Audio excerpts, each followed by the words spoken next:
Random facts میں خوش آمدید۔ دوستوں، پچھلی ویڈیو یعنی پارٹ 1 میں ہم نے آپ کو 5 ایسی بڑی تبدیلیاں بتائیں جو چین کے سپر پاور بننے کے بعد دنیا میں آئیں گی۔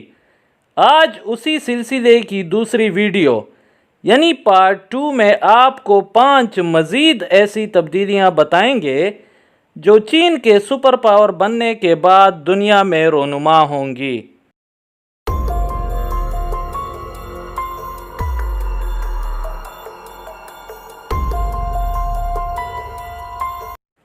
تائیوان۔ دوستوں، یہ کیسے ممکن ہو سکتا ہے کہ چائنا سپر پاور بھی بن جائے اور تائیوان بھی آزاد رہے؟ چائنا کے شروع سے یہ خواہش رہی ہے کہ تائیوان بھی ان کے کنٹرول میں آ جائے۔ صدر شی جن پنگ نے ایک مرتبہ کہا کہ وہ کسی شخص، کسی ادارے یا کسی سیاسی جماعت کو کسی بھی وقت اور کسی بھی طریقے سے چائنا کے زمین کا کوئی ایک ٹکڑا بھی چین سے جدا ہونے نہیں دے گا۔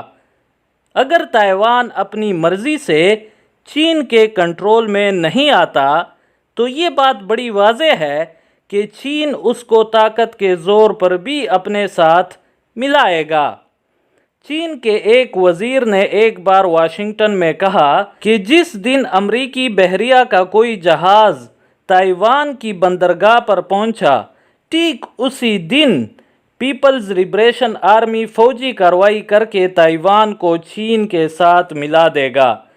چین نے اس بات کے کافی مضبوط اشارے دیے ہیں کہ وہ جنگ سے بھی گریز نہیں کرے گا اگر تائیوان آزادی کا اعلان کرتا ہے تو۔ مزید یہ کہ وہ اس چیز کی بھی پرواہ نہیں کرے گا کہ تائیوان کے ساتھ کون کون کھڑا ہے۔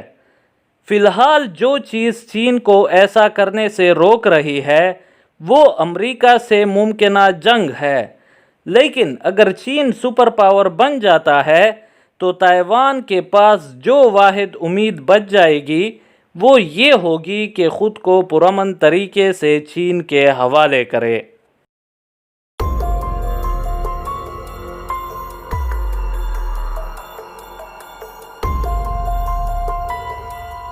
جاپان۔ چائنا کے پاور میں آنے کا سب سے زیادہ نقصان جس ملک کو ہوگا وہ یقیناً جاپان ہی ہوگا۔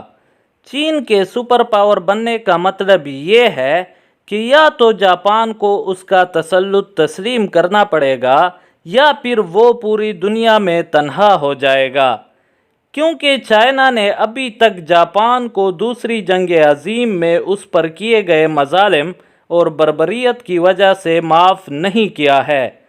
اس کی ایک وجہ یہ بھی ہے کہ جاپان نے کبھی چین سے معافی بھی نہیں مانگی ہے۔ چین کی حکومت پروپیگنڈے کے ذریعے یہ یقینی بنا رہی ہے کہ اس کے شہری بھی جاپانی مظالم کو کبھی نہ بھولیں۔ دوسری طرف چائنا کے ساتھ معاملات میں جاپان نے ابھی تک جھکنے کے کوئی اشارے ظاہر نہیں کیے، لیکن اگر چین سپر پاور بنتا ہے اور جاپان اس کے سامنے جھکنے سے انکار کرتا ہے تو چائنا جاپان کو دنیا میں الگ تھلگ اور آئسولیٹ ضرور کر دے گا۔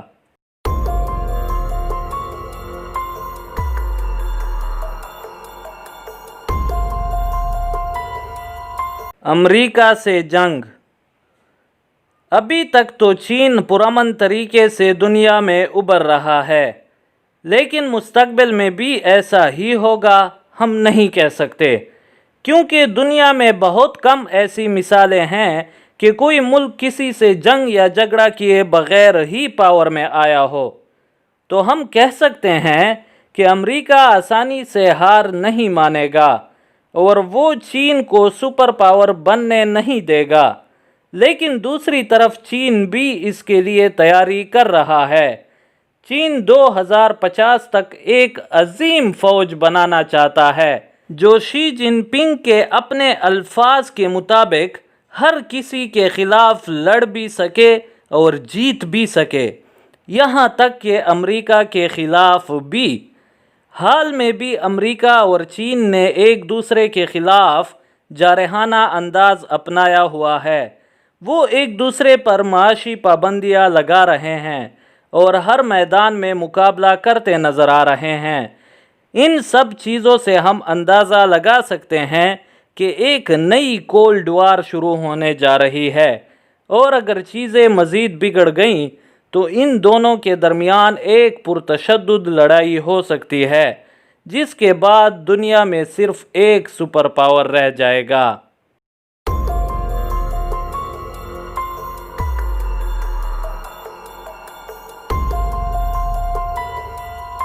یورپ۔ دوستوں، ہزاروں سالوں سے یورپ دنیا میں ترقی اور طاقت کے لحاظ سے ٹاپ پر رہا ہے، لیکن چین کے سپر پاور بننے کے بعد ہم یورپ کا زوال دیکھیں گے۔ 21ویں صدی کی شروع ہونے کے ساتھ ہی یورپی ممالک کے پاور میں ایسے کمی ہوئی ہے جیسے پہلے کبھی نہیں ہوئی، جبکہ اس دوران ایشیا مسلسل ابھر رہا ہے اور چین افریقی اور ایشیائی ممالک کے ساتھ اپنے تعلقات بہتر کر رہا ہے، جس کا مطلب یہ ہے کہ دنیا کے پاور کا سنٹر مغرب سے مشرق کی طرف شفٹ ہو رہا ہے۔ یورپی ممالک کو بھی اس چیز کا اندازہ ہے اور اب وہ اپنے کم ہوتے اثر رسوخ کو دوبارہ بڑھانے کی کوشش کر رہے ہیں۔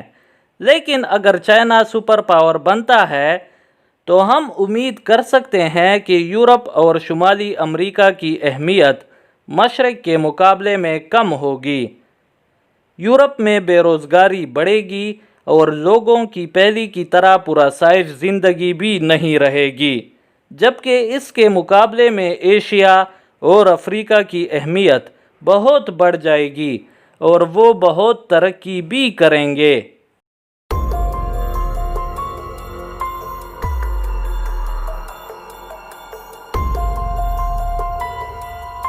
موویز یا فلمیں۔ دوستو، جب چائنا سپر پاور ہوگا اور آپ کسی سینما میں بیٹھے کوئی فلم یا مووی دیکھ رہے ہوں گے تو ایسا لگے گا جیسا کہ آپ چائنا کے پروپیگنڈا منسٹری میں بیٹھے ہوں۔ جی ہاں، اس وقت تمام بڑی فلمیں چائنا کی منظور شدہ ریاستی پروپیگنڈا ہوں گی۔ چائنا کے صدر شی جن پنگ تمام فلموں میں اپنی پارٹی، اپنا ملک اور اپنے ہیروز کو پیش کرنا چاہتا ہے۔ وہ یہ یقینی بنانا چاہتا ہے کہ چائنا کو ایک انتہائی سویلائزڈ اور ترقی یافتہ ملک کے طور پر پیش کیا جائے۔ اس مقصد کے لیے چائنا کے حکومت نے اپنی ایک فلم پروڈکشن کمپنی بھی بنا رکھی ہے تاکہ وہ اپنے بیانیے کے مطابق فلمیں بنا سکیں۔ چائنا اس نظریے کو بالکل مسترد کرتا ہے کہ آرٹ کو ریاست کے کنٹرول میں نہیں ہونا چاہیے۔ تو اگر چائنا پاور میں آتا ہے تو ہر بڑی مووی چاہے جہاں پر بھی بنی ہو وہ چائنیز حکومت کی منظور شدہ ریاستی پروپیگنڈا ہوگی۔